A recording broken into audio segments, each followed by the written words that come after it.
Hello, നമ്മളിന്ന് പെരിന്തൽമണ്ണ ഫുഡൊന്ന് കഴിക്കാൻ വേണ്ടിയിട്ട് വന്നതാണ്. വേറെ എവിടെയല്ല, പെരിന്തൽമണ്ണ ടി&ടിയിലാണ് വന്നിട്ടുള്ളത്.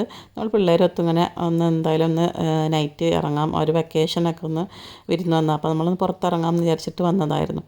അപ്പോൾ എന്തായാലും അവിടെ ഭയങ്കര തിരക്കാണ് പെരിന്തൽമണ്ണ ടി&ടിയിൽ. വേറെ നല്ല പുറത്ത് വരെ ആളുകൾ വെയിറ്റ് ചെയ്തുകൊണ്ടിരിക്കുന്നു. സീറ്റ് കിട്ടുക എന്ന് പറയുന്നത് ഭയങ്കര ബുദ്ധിമുട്ടുള്ള കാര്യമാണ്. പുറത്തൊരു അഞ്ചാറൊന്നല്ല കേട്ടോ, അതിൽ കൂടുതൽ ഷവായയുടെ മെഷീൻ തന്നെ കറങ്ങുന്നുണ്ടാവും.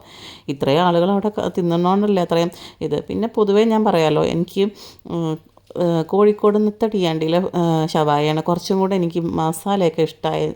കാരണം ഇതത്ര കണ്ട് പോരാന്ന് തോന്നി. കാരണം കൊണ്ടോട്ടിയിലേ നമ്മൾ കഴിച്ചിട്ടുണ്ട്, അതും കുറച്ചും കൂടെ ബെറ്ററാണ്. പക്ഷേ പെരിന്തൽമണ്ണയിൽ അത്ര കണ്ട് പോരാന്ന് തോന്നുന്നുണ്ട്. എന്തായാലും എല്ലാവരുടെ അഭിപ്രായം അങ്ങനെയാണോ എന്നുള്ളത് എനിക്കറിയില്ല. പിന്നെ ഇതിൻ്റെ കൂടെ കിട്ടുന്ന ഈ മാംഗോ വെച്ചിട്ടുള്ള സാലഡ് ഉണ്ടല്ലോ, അത് ഭയങ്കര ടേസ്റ്റാണ് കേട്ടോ. കാരണം ക്രഷ്ഡ് ചില്ലിയൊക്കെ ഇട്ടുകൊണ്ട് അവർ എപ്പോഴും അവരുടെ കോമ്പിനേഷൻ ഇതാണ്. സാലഡ്സിന് പകരം ഇവർ തരുന്നത് ഈ മാങ്ങ വെച്ചിട്ടുള്ള സാലഡാണ്. അതെന്തായാലും അടിപൊളിയാണ്. പിന്നെ ഫ്ലേവർ എനിക്ക് അത്ര കണ്ട് ഒത്തില്ല കേട്ടോ, എല്ലാവർക്കും ഒരുപോലെയാണെന്നുള്ളത് എനിക്കറിയില്ല. എന്തായാലും നമ്മൾ ഹാപ്പിയാണ്. പിള്ളേരൊത്ത് ഒരു ദിവസം എന്തായാലും നമുക്കിങ്ങനെ അങ്ങോട്ട് ഫുഡൊക്കെ കഴിച്ചിട്ട് നമ്മൾ എൻജോയ് ചെയ്ത്. ഓക്കെ, ബൈ ബൈ, അസ്സലാമു അലൈക്കും.